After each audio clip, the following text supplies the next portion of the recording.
Hello and welcome back to another episode of Notion Bonsai. And today I'm going to be giving you guys a little winter update on my trees.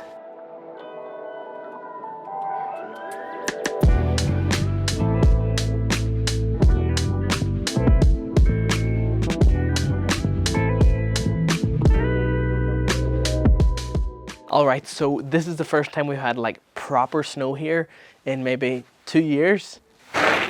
I don't think the snow is going to do this table any harm, but it is quite fun to scrape it off.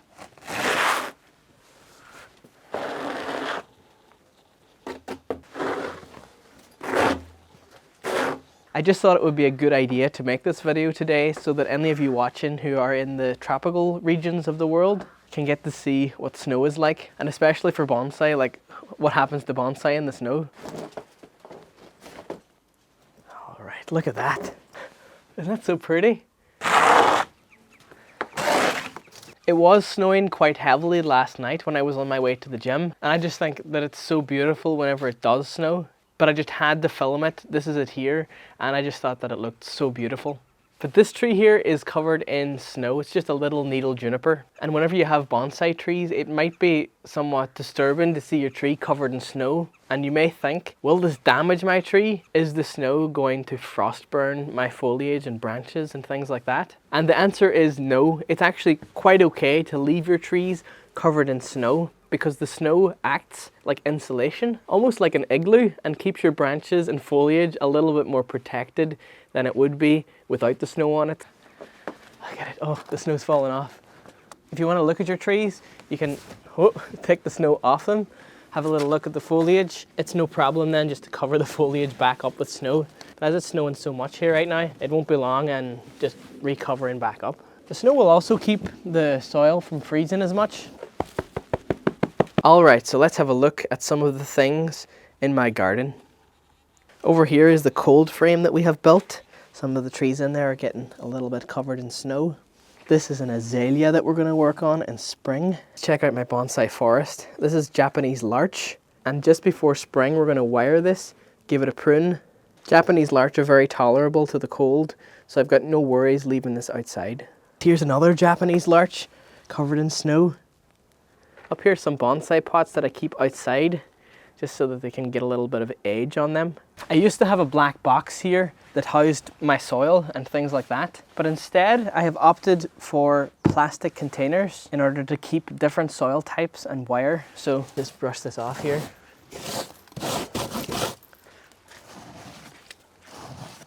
There's ice on the top of it, also under the snow. Oh, look at that, big piece of ice.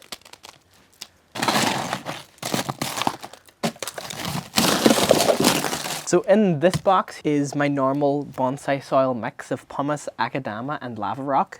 These containers are excellent at keeping your soil dry if it rains or snows like this now. This second box is a mix of pumice, akadama and lava rock, but it's a lot more fine grit. So these are the different soil types here. You can see this one is a lot more bigger in particle size. It's actually good that this hasn't frozen either. Whereas this one is a lot smaller in particle size. So this one would be like for mame and shohin size trees. So this one would be for a lot larger trees. This bottom box here is where I keep all of my sphagnum moss. Quite a lot of it here, and I've compacted it into the box.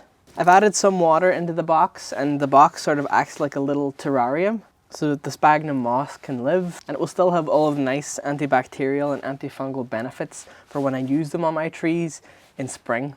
This box right here is for any scrap wire that I may have taken off older trees. I don't believe in wasting wire. If the wire can be unwound from a tree, why cut it off? So as you can see, you got a lot of scrap wire.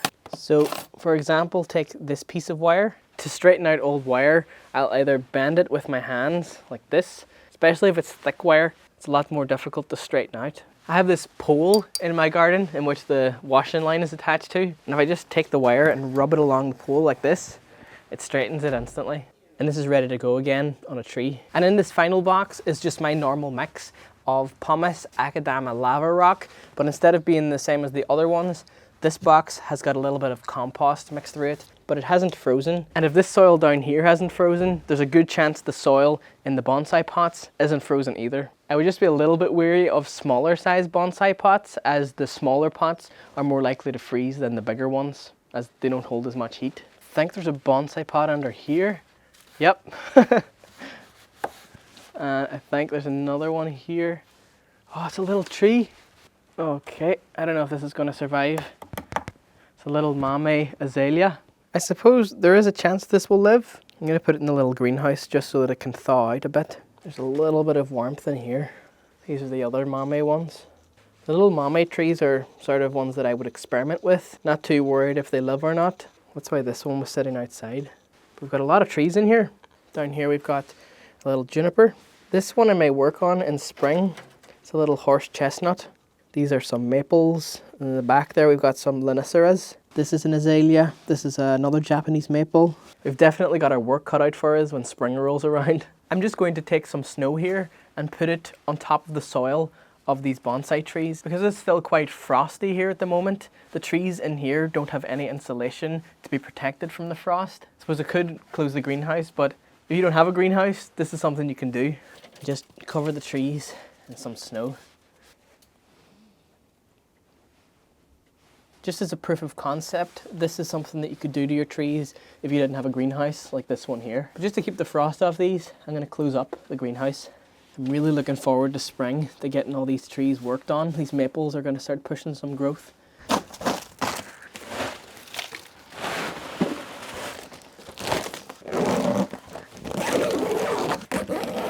Just to show the extent of the snow, it's like a vacuum inside with the ice. Oh.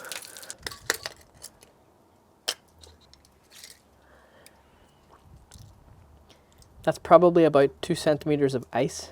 Right by my house here, there's a great big park, and in that park has lots and lots of different species of trees, but it just looks really nice in the wintertime. I'm probably going to go there later and do some photography, and any pictures that I do take, I'll put up on the Notion Bonsai Instagram, so if you want to check them out, it's just at Notion Bonsai on Instagram.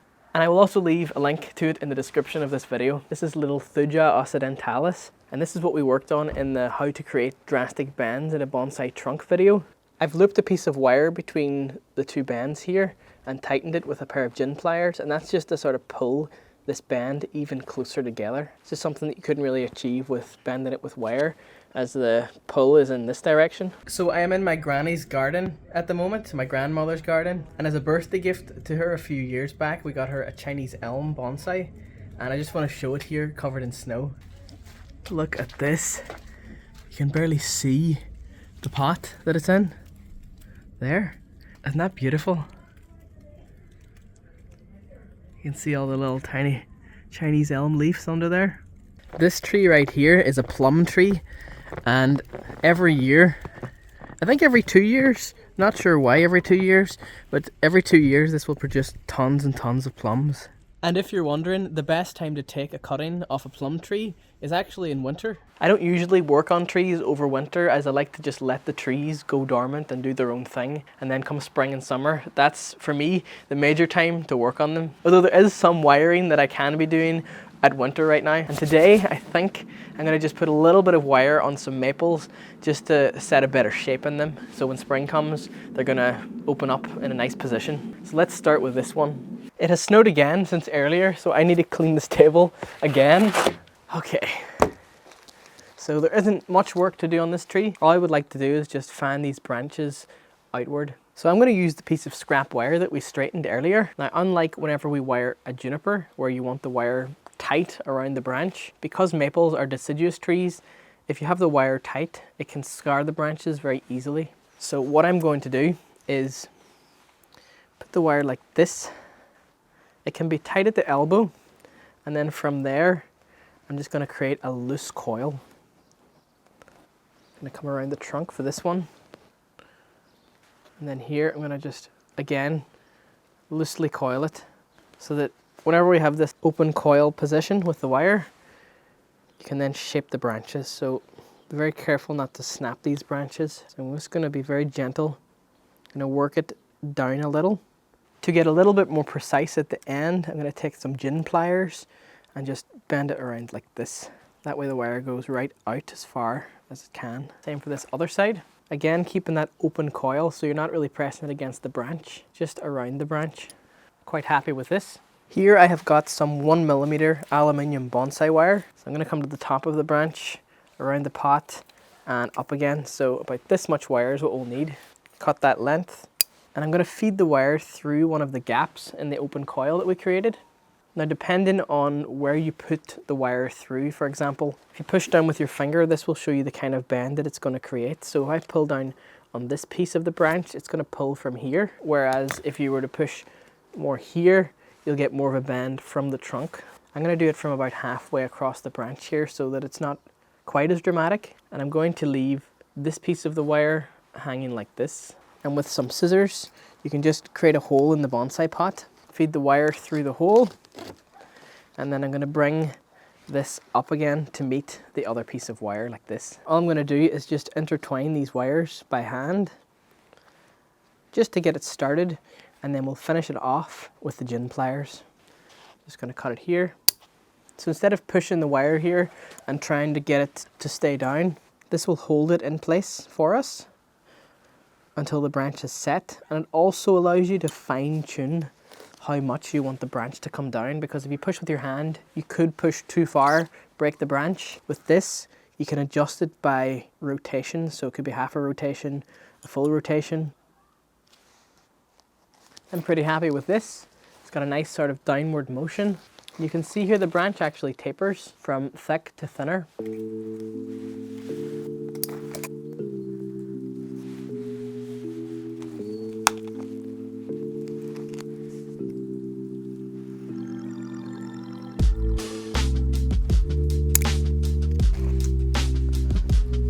Pretty happy with this. And now there's a few little tiny branches. I could wire them, but I'm happy to let them grow and thicken. And just before we move on to the next maple, I'm going to load the bottom of this up with some snow. I don't want to leave wire too long on maples as it can bite in as the tree begins to grow. So we'll have a look at this in spring in a couple of weeks' time, see whether or not the branches have stayed in place. So for this maple, it has been grafted here. And I think I cut it here to try and hide that graft on it. I feel like I may have to start from scratch with this maple as the branches on it aren't really that desirable. I guess I could wire this one down here, but I want this one to grow strong as the new leader of the tree. And with this one here, this might compete for energy with this one. So I actually might just remove this branch. And it's okay to cut off some branches in winter as long as they aren't too thick. Now anchor it to the leader.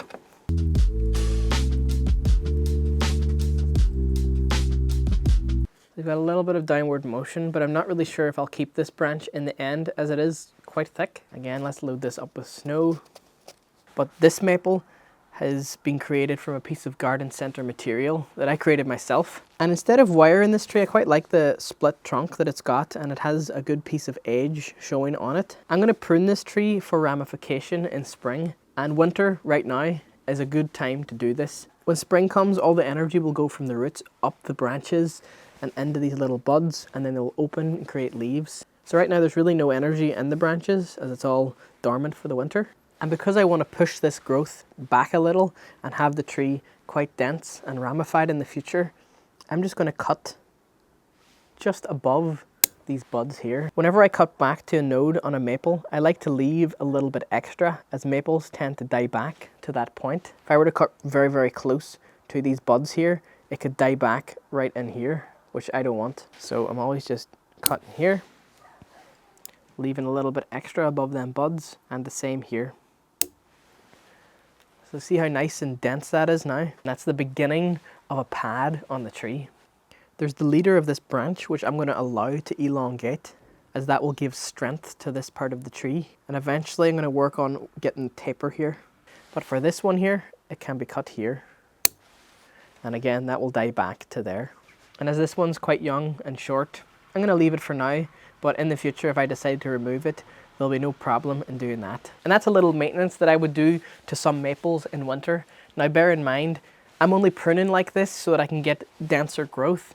But on the other hand, if you would like your maples to grow thicker trunks and to get very large, I would say not to prune anything on the trees, maybe for a couple of years, so the tree can get lots of branches, and then the more branches, the more leaves, and then the more leaves, the more carbon the trees can pull out of the air, and of course the more carbon the trees pull out of the air, the more it stores it as wood on the tree. So if you want your trees to get thicker, I wouldn't prune them at all. This one, on the other hand, I don't mind the thickness that it's at, and I would like to get some ramification on the ends of these branches, which is why I have pruned it.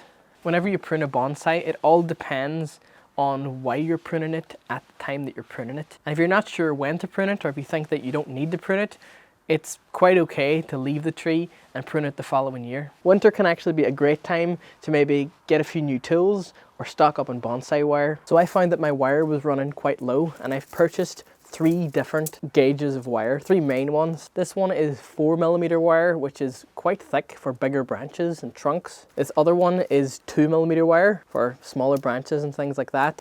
And then finally, I've opted for 1.5mm wire this time, as I found with the last reel I had of 1mm wire, it's just a little bit too thin for holding some branches, and if you were to use 1mm wire, the branches that you would hold would be too thin to wire anyways. So I've opted for an extra 0.5 mil, so that whenever I wire thinner branches, it just has that little extra bit of hold. I also got a new tool, which I'm quite excited about. Normally I would use a chopstick when digging at the roots of trees, which is really good for younger trees, but for working on bigger trees, I've got this, which is known as a root hook. And this was given to me as a Christmas present. If I take the end off it here, you can actually see that it's quite sharp and pointy.